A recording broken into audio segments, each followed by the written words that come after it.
This is TRADEway's Keys to Transformation. I'm Blair Nightingale. We're giving you a simple tool that you can apply to your life to bring transformation. We've done many of these. Right now, the most important, the most powerful one, I bet you're interested to know what it is. Some of you have already got it in mind. That's right. It's prayer. Prayer. Nobody is higher. Nobody is greater. Nobody is more powerful than our God, the Lord Jesus Christ. And when we connect to Him in prayer, He changes us from the inside out. He is our transformation. He does what is best. He does what is right. And we connect to that power in prayer. James said that the prayer of the righteous man is powerful and effective. It's powerful and effective. So of all the things we could do, of every challenge we encounter, it's a call to prayer. Of every burden that is laid on our hearts, it's a call to prayer.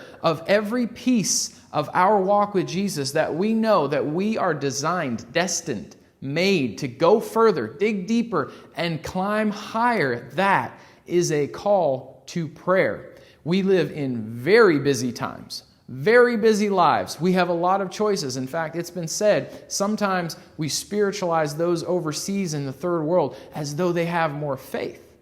But it's been said they don't have more faith, they just have less options. So in our busy world here today, living life in America, let's cut out some time. Let's make space. Let's commit to this together. We will go to the Lord in prayer because it's powerful, it's effective. He is our transformation.